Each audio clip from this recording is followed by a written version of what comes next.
Hello, welcome to Secure the Continent with me, Gbenga Aborowa. This is a show where we bring you regular updates on all the security situations happening across the continent of Africa.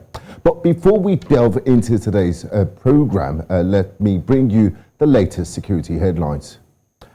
France announces withdrawal of troops from Mali nearly 10 years later.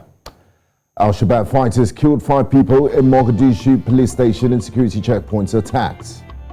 In Burkina Faso, coup leader Paul Henry Sandaogo Damiba has been sworn in as the nation's president. And Amnesty International reports that Tigrayan fighters accused of killing women and rape children in Ethiopia's Amhara region. Don't go anywhere, I'll be right back.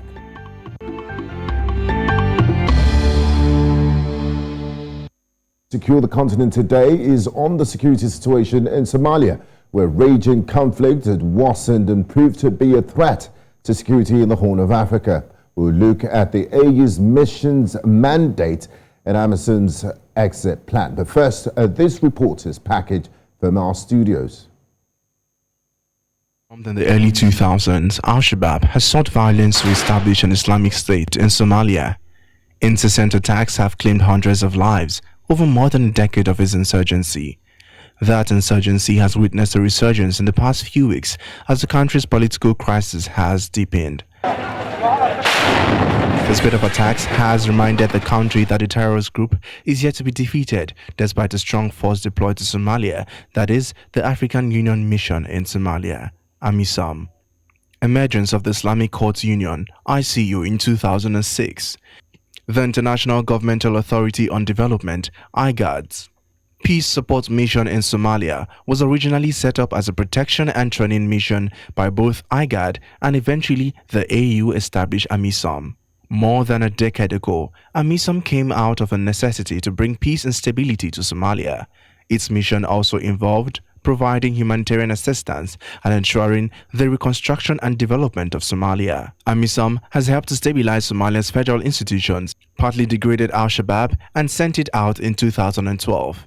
It has expanded humanitarian access in the country and created a foundation other international actors can work upon. But the one thing it has not been able to do is completely break down Al-Shabaab and eradicate its terrorist group. As AMISOM exits Somalia, the strategy that won't hurt Somalia, the Horn of Africa region, and the African Union needs to be in place. While a safe exit is more than either necessary, the uncertainty of the future and the potential for Somalia to slide back into deeper levels of insecurity must remain at the forefront. Now, joining me on Secure the Continent today to discuss this topic is Samira Gaid, the Executive Director at the Hiraal Institute and Security Analyst, and a former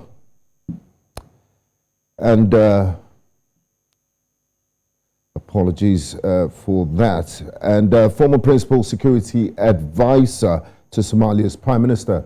We also have Willem Els, Senior Training Coordinator on Terrorism at the Institute of Security Studies, Johannesburg, South Africa.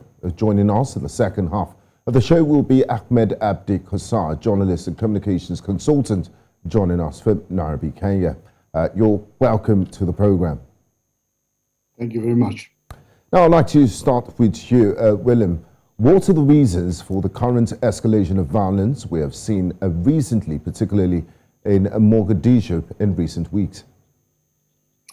Yes, we saw in Mogadishu, as you displayed in your introduction, that there were some people killed. There were attacks on 2 police stations and some checkpoints as well. And I think part of the escalation can be contributed to the political uncertainty that is ongoing in the country, that is actually sort of hampering the real progress of transition. And also we saw that the mandate of AMISOM had to be extended because the time was not really right already, or that everything was not really in place to start with the decommissioning.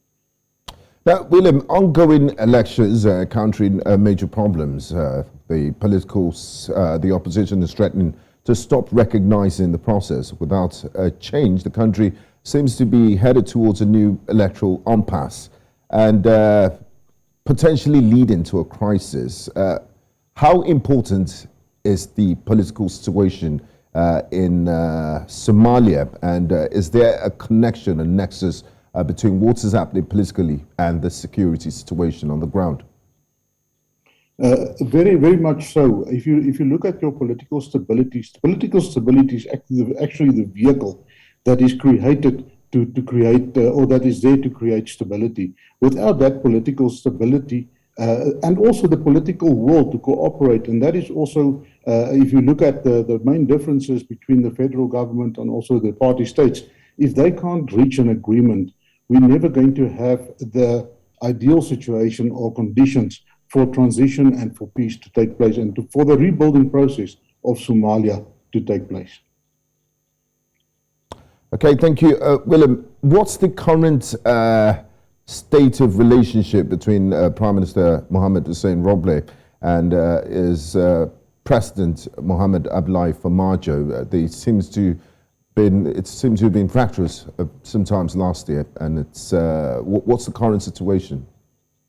According to our information, the situation, the status quo is still there, that there are some friction. They can't really agree on 100% on everything. We saw some progress with some of the elections and some of the constituencies that was able to take place, but we haven't seen that the presidential election could take place. And that is actually fundamental for leadership and for guidance within the political sphere of Somalia.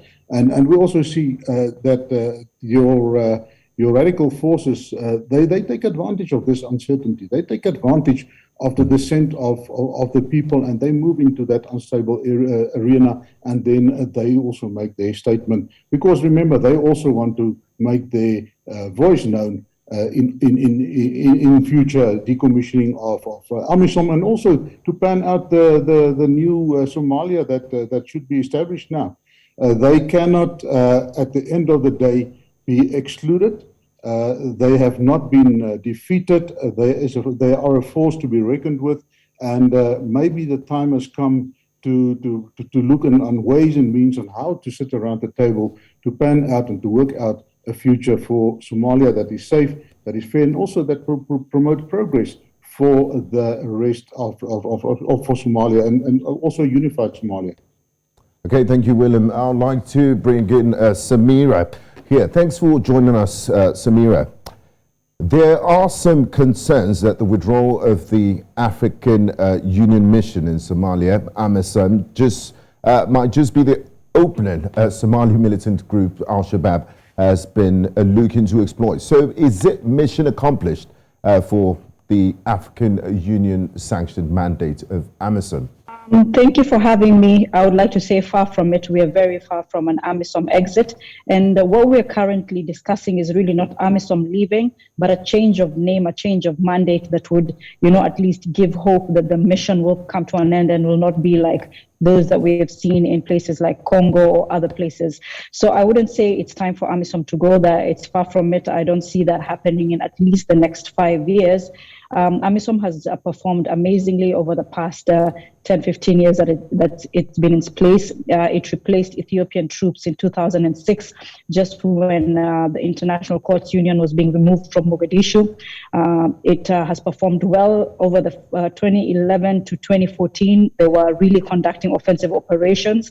But what we've seen over the past 5, 6 years is really no offensive action. The mission just sitting in defensive positions. They have argued that they don't have the numbers that other missions have. So they've really not been living up to their mandate over the past 5, 6 years. So that has caused donors and also the Somalis to question the mission's length, how long can we have it here, especially if it's not really conducting operations against the militant group. Now, staying with you, Samira, how has Somali security agencies fared on the President Mohamed Abdullahi Farmajo since his election in 2017? Has Somalia moved the needle to a better place, judging from the way things were before he became president? Okay, I think we have some technical issues with Samira there. But I'd like to come to Willem. Willem, same question. How would you say the Somali security agencies have fared? Okay. Sorry, I believe we have Samira back. Hello, Samira. Okay, we don't have her back. Yeah. Willem, how has Somali security agencies fared since the elections of Mohamed Abdullahi Farmajo in 2017? There was some influence from his side, but as Samira has rightly said, up till about 2014, beginning of 2015, we could see that AMISOM was really making progress. There was a securing area, there were a lot of gains, etc., etc. And then there came this period of stagnation. And that period of stagnation actually continued into the elections or after the election of the current president Farmajo. And he has done some good. With him, we also brought some conflict. We see that the conflict with him and the Prime Minister was driven to the front, and that was pretty divisive. He came in with fresh ideas.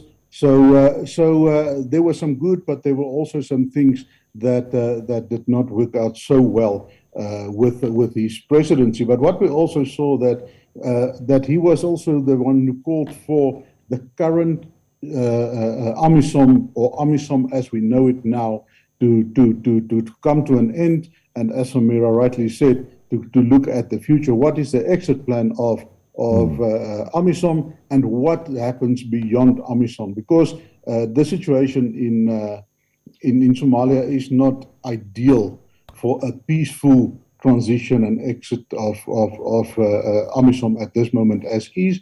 So, as you also rightly said, for the next 4 to 5 years, we see that many things will have to happen to stabilize the country, not only on the military side, but also on the political side, and also on the demonstration of good governance that will have to be demonstrated. Absolutely, because AMISOM, in whatever form, cannot stay in Somalia permanently or forever till eternity. Now, Willem, when President Farmajo arranged for parliamentary lower house to approve a 2-year extension of his term in mid-April of last year, it triggered clashes between security forces loyal to the president and opposition fighters. After fighting in the capital, Mogadishu, in April 2021, discussions started over a rebalancing of security agencies' heads to better guarantee peaceful elections. How is that going? Well, we see that there's almost sort of a stalemate at the moment. There's some progress been made. Some of the grievances have been put to rest. And it seems that now it is just the final details that need to be ironed out in order for them to move forward. Because at the end of the day, if they don't have this presidential election that is also regarded as free and fair by the majority of the people, well, I foresee that this instability will be maintained. Now, there's a lot of people that raised issues about AMISOM's mission. They've been there for over 10 years. And how has Al-Shabaab been able to still effectively be a formidable threat, even after all these years? I mean, just yesterday, there was still an attack in Mogadishu, and last week, in the new year alone, they've carried out several attacks in Mogadishu. What drives his recruitment? And where does he get its funding from? Okay, to start off with the first thing, these radical groups, they tend to thrive and to feast on the grievances of the local people. They cannot go into an area where they are not welcomed. So they are hosted, they are welcomed by people because of local grievances, and they come with a solution. They say that we will help you, we will make it better, and we will bring to you what government is not bringing to us. We could see in the past that, for instance, Al-Shabaab, in some areas that was under their control, they started with a malaria eradication project. So they started with some community projects to make it better and to deliver what government has not been delivered. So we see a population that wants that social contract to be delivered by government. Government must prove to them that they want to provide good governance to them, and good governance will then provide the stable situation where these people will then be not be welcome. Because if there are no grievances amongst the people, why will they fight? So those grievances must be addressed. You come to the funding of this group, we see that there are some indications of external funding, but we also see that they do heavy taxing in the areas where they are in control. They levy taxes, but also we saw that the charcoal export especially from Kushmao before it was taken by AMISOM. That created a lot of revenue for these people. There's also some abductions, etc., etc. So they really do fund. And then also what we see is that there is some external funding from the diaspora in other countries that are actually sending back money to fund them. But you are mentioning that they are busy and they are very active in Somalia. But we also see in the past week there were 2 attacks in Kenya. In the neighboring county of Garissa, there were 2 IEDs that detonated under military vehicles. In the one, it killed 2 soldiers and injured 10. And the other one, it has just injured a few. So we can see that they've been active not only in Somalia as well, but also across the border into Kenya. Thanks, Willem. I would like to come back to Samira. Like we just heard from Willem now, Al-Shabaab is still quite a formidable threat. After all these years, they have not been able to militarily defeat Al-Shabaab, the AMISOM and the Somali National Army. Now, there's a growing concern and recognition that there might be no outright military victory. Do you think negotiations with Al-Shabaab is a possible strategy to end the violence in the country or some form of power sharing deal? Would you support negotiating with them? I'm not so sure about the power sharing deal, but I would say I think this would end with negotiations with this group. This group, like was just mentioned, is really just formidable because of a lack of an alternative. Right now, we have a federal government and federal member states that are constantly infighting, a president and a prime minister that are constantly at loggerheads because of the political situation and the grievances, long-standing grievances between communities in the country. Al-Shabaab provides that alternative. But they also, want to rule through Islamic law, strict Islamic law, institute that Islamic State in Somalia that extends beyond Somalia into a caliphate taking over the region. So that's not something that the rest of the Somalis agree with. So then we do have a problem where there is a lack of legitimacy in the current administration, and there's no alternative or choice but to live with Al-Shabaab at the current state. Eventually, if the federal government is strong enough, it would need to go into negotiations with this group for them to put down their arms. For those who want to come into politics and take on peaceful means. But at this point, they have no interest in doing so just because the federal government does not provide that access, is not really, performing as it should be for it to be able to have an upper hand to get into negotiations with the group. Looking at the way Al-Shabaab has operated, its history, it's almost like a state within a state. And now we've seen the federal government and federal member states. Have there been attempts in the past to negotiate or try to cut off their financial supplies and the recruitment drive? Because you have a central government in Mogadishu and you have federal member states. What are those states doing to tackle the Al-Shabaab problem? I don't believe the federal government or the federal member states have seriously taken on Al-Shabaab, whether militarily or trying to cut off its finances. The fight against Al-Shabaab has really been led by AMISOM or by international partners, and that is part of the problem. Because they're not leading the fight, then we have this externally led options that are not really successful. The federal government, in terms of finances, have set up a financial center that are supposed to look into, how banks are doing their business, how hawalas are doing their business, but how Al-Shabaab makes its money is quite rudimentary. It is setting up roadblocks along highways. It extorts businesses in Mogadishu. It extorts the seaport. Any incoming imports are taxed by Al-Shabaab through cash. So it's not something that you could really use the financial center to capitalize on and to stop. So I think there's not been a very good response on the Somali side, and because they're relying heavily on AMISOM and the international community to lead the fight, then we see the place that we are at. What's the feeling, Samira? I'll come back to you shortly, Willem. What's the feeling of the locals in Somalia, in these places that Al-Shabaab controls? They're really out of options, and in the territories that Al-Shabaab controls, especially where it doesn't have clan support, it really rules by, just brute force. It terrorizes those residents. It has authority over them. They don't have the federal government's reach or any other authorities' reach.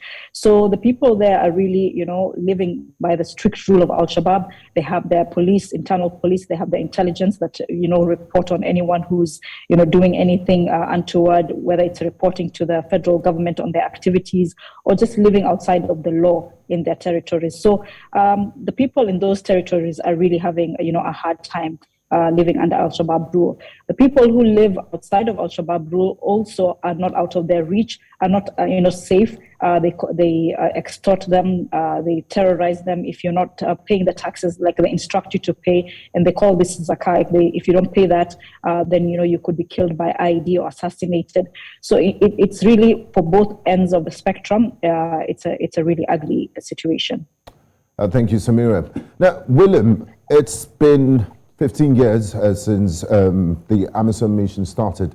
In Somalia, lots of people touted it as, the beginning of African solutions to African problems, but it seems to be struggling at the moment. What have international partners beyond the continent of Africa done to assist in any way to make this mission successful or to bring about lasting peace to Somalia?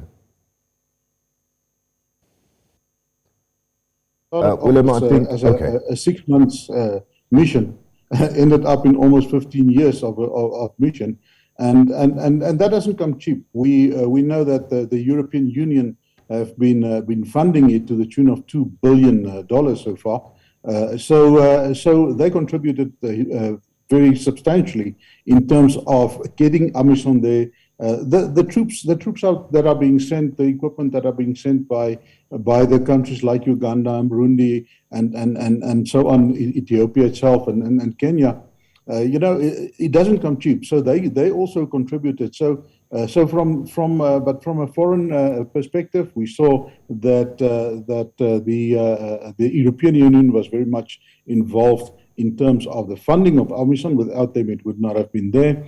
And then also we have to look at the UN that is also involved. They put up the technical support, etc., of AMISOM. That is actually unique because it's not a UN per se mission; it is an AU mission. So coming with African solutions for Africa, I think we have done well to some extent. But now is the time for us to sit back, to stand back, to sort of take stock and to see what can we as Africans do now to prevent Somalia from being just another Sahel or another territory like in the DRC. We were also seen that there have been some ongoing and long-lasting conflicts. So I think now's the time. It's actually an ideal opportunity for Somalia, for the leadership there, if they can get together and they can sort out their political differences and then come up with some real good solutions and actually demonstrate to the world. The world is looking at Africa and say, yeah, that's just another African problem that they cause there. Mm-hmm. Now we have to demonstrate to them that we can actually solve it as well by thinking out of the box, by taking stock and by really applying our minds to this whole situation. Now, Samira, one of the objectives of the African Union mission to Somalia, AMISOM, was to train Somali security forces in the Somali National Army. How has that been, and have they been successful in bolstering Somalia's army's capacity to tackle the Al-Shabaab insurgency?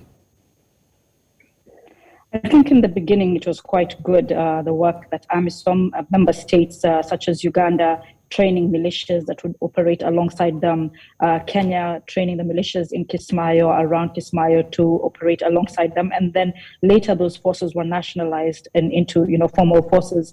But as AMISOM expanded, they were up to 22,000 troops. Now they're down to 19,000. As they expanded and as the territory kept being gained, AMISOM could not really conduct operations at the same time also, do meaningful training of the Somali security forces. So that hasn't been going so well.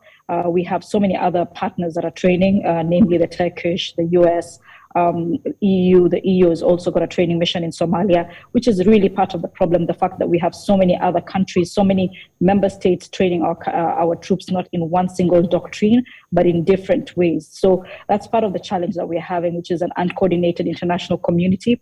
It's part of AMISOM's mandate, but it's really not able at the moment to deliver on that mandate. Thank you, Samira. Staying with you, Samira, we can't talk about the situation in Somalia without talking about the relationship with your neighbors, especially Kenya, that have been victims of Al-Shabaab's vicious attacks. The Kenyan Defense Forces they have troops in the country under AMISOM. What happens? What are the Kenyans saying about? Do they have any plans to leave Somalia soon? What's the situation with that, and have they been able to achieve better security? Because that's one of the reasons why they said they're putting boots on the ground in Somalia. We have actually three states that are, neighbors to Somalia. That is Kenya, Ethiopia, and Djibouti. And out of the three, I think Djibouti was the only one that was welcomed by the Somali people into Somalia. We've got a long history with Kenya and Ethiopia, a history, based on ereditism and how, the colonial borders were drawn. So we have always not been very comfortable with those two specific countries being part of AMISOM, but we have had no choice. We have welcomed the work that they have done fighting Al-Shabaab. But since then, since 2012, when the KDF captured Kismayo, there's been a lot of tension between Kenya and Somalia, basically because Kenya has been involved in the formation of the federal member state there and in the leader that has been put in place in Kismayo. So it's gotten more outside of the military work that Kenya is doing in Somalia. There's also been some political work that is implemented, trying to implement, leaders to invest in leaders that would work closer with the Kenyan authorities that would protect their country from within Somalia. And so that has not been taken too kindly by Somalis, and also has, Al-Shabaab has capitalized on this in their propaganda. So if to put it bluntly, I don't, at the moment, Kenya is having a hard time dealing with this threat. I think they have improved on their counterterrorism measures, especially in the capital city and in other major towns. But when it comes to the border towns where the Somali people of origin living in those towns, Kenya has not really succeeded in, fighting Al-Shabaab in those territories. Are there talks of a Kenyan withdrawal happening soon? Because the mood on the ground in Somalia is a lot of people are they're not comfortable with having Kenyan Defense Forces boots on the ground in Somalia. When Kenyan boots marched into Somalia, they said that they would leave when they feel safe, and so I don't know. There's no I don't timeline. believe that they're feeling any safer now than they were feeling in 2012. I don't believe even if AMISOM ended tomorrow that Kenyan and Ethiopian troops would leave without some really different political or security situation within Somalia. So I don't see that happening even with AMISOM's exit. Thank you, Samira. Let me bring in Willem here. AU and United Nations interventions usually end up in intractable internal conflicts. The Democratic Republic of Congo is an example. Mali, South Sudan come to mind, and the United States mission in Afghanistan and Iraq also draw close parallels to what we're witnessing in Somalia today. So you can't really magically resolve this underlying problems. What will it take? Do you see parallels here? And we do know that Al-Shabaab engages in asymmetrical warfare. Do you see this as an intractable conflict? And what will it take to end it? Rightly so. We must understand that we have to look at different levels. You mentioned the asymmetrical warfare that the people are perpetrating and so on. Once again, I think it starts at the top. Water flows from the top. And as Samira also said, the discontent between and the infighting between the political leaders creating this vacuum for these people to operate in, and also uncertainty amongst the people. So I think the first thing that we need to do, we have to get some kind of political stability within Somalia itself, taking ownership of the problem, and then as a first step, What is also really promising from the AU perspective, we see that as far back as 2018, they approved the transition plan or the action plan, indicating that they do not want to have a Afghanistan type of scenario where there's a rapid withdrawal and then leaving the country to its own to fend for its own. They want to leave behind a stable, thriving Somalia when they eventually leave, and that will also be gradual over a long period of time. It's not going to happen overnight. So with that said, I think there's a lot of political will that is needed on the ground. There is also the goodwill from the people that will be brought back into the folds of government, and that can only happen through good governance and trust that has been restored by a government through good governance principles. And we spoke about the negotiations earlier. For negotiations to take place, the conditions must be right. And they have to create those conditions to bring the people around the table where everybody will think that it's a win-win situation, but also in a negotiation. Sorry to interrupt, Willem. When you talk about the conditions have to be right, what sort of conditions are you referring to? Or do you? Okay, first of all, stability. People must feel safe. If people don't feel safe, things won't turn to normal. So that's why you need your strong military intervention with stability, where the police, and that is one thing that we must also commend AMISOM on, is that they don't only have a military contingent, they also have a police contingent where they are looking at the re-establishment of law and order and the rule of law. Because when you have the rule of law, you have people that feel that they are included, they are not excluded, and also the government is looking at them. Those are the things that are creating good conditions or conducive conditions. The moment there's marginalization, the moment that people feel that they are excluded,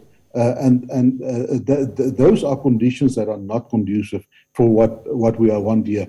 So that is just in short. There are many other conditions that we have to look at. We have to look at the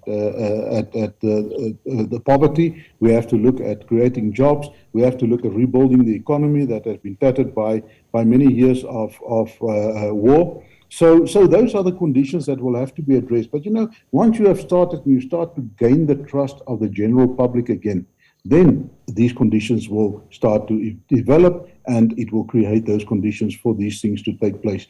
Also, when Shabaab comes to the table, we don't know if they want to come to the table. These are only just speculation at the moment, and we are looking at a hypothetical situation. But in any negotiation, there's give and take.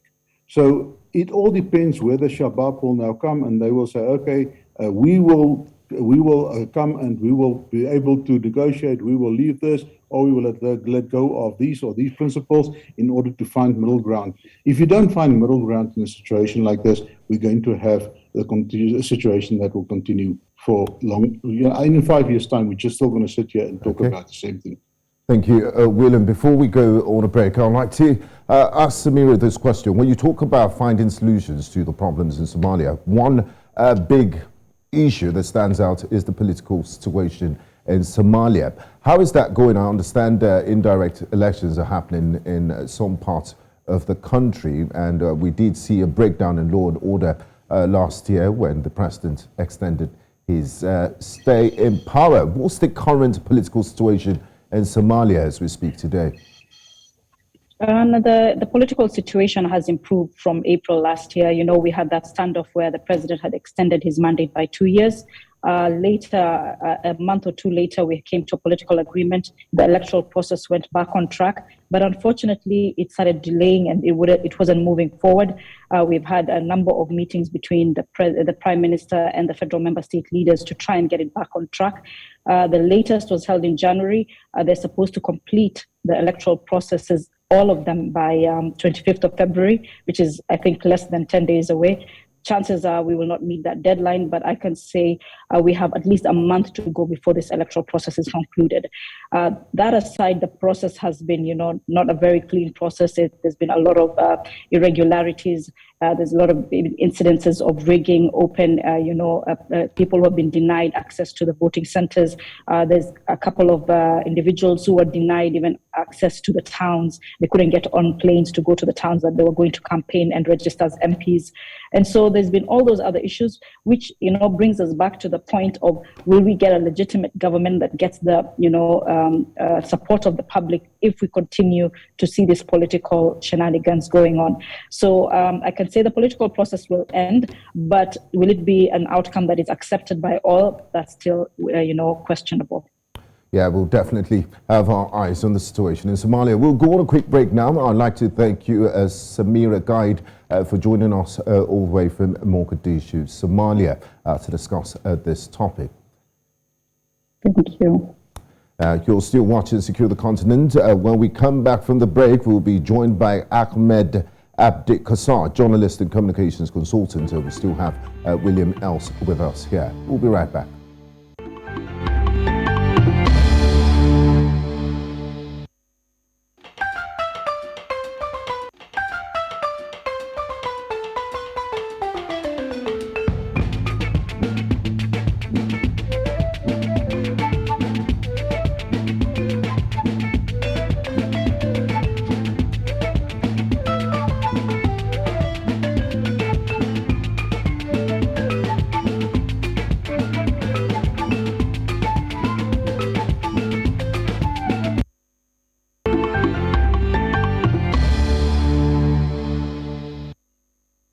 If you're just joining us, you're watching Secure the Continent here on New Central Television. We've been discussing the security situation in Somalia and an exit plan for AMISOM in that country with its possible implications. I've been talking to Willem Els, and so welcome back, William.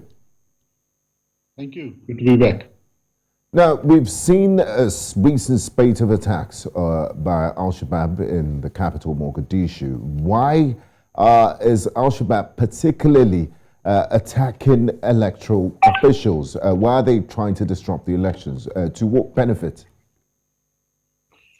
There might be several reasons, but one of the reasons that they can use is, the moment they feel that they are being excluded, or the moment they feel that they are not being taken seriously in this whole process, then they will come back with these type of attacks in order to make their note. You must understand, whenever you've got an act of terrorism, whether it's a bomb explosion or whether it's an active shooting or whatever, it's an act of communication. And they normally communicate to three different audiences. First of all, they communicate to the people that have been attacked. Secondly, they communicate to the government to tell them something. And also then, thirdly, they communicate to their own followers to tell them, listen, we are strong and we are not defeated. So it can be either of those three that they are trying, or maybe all three of them together, that they're bringing together to send that message that we are here, we are not being defeated, we're not down and out, and you have to keep us into consideration. Now, repeated, long-lasting foreign efforts have been made to increase the capacity of the Somali National Army so that it might take over from the AMISOM, which is one of the objectives to train Somalian army in order to fight this insurgency.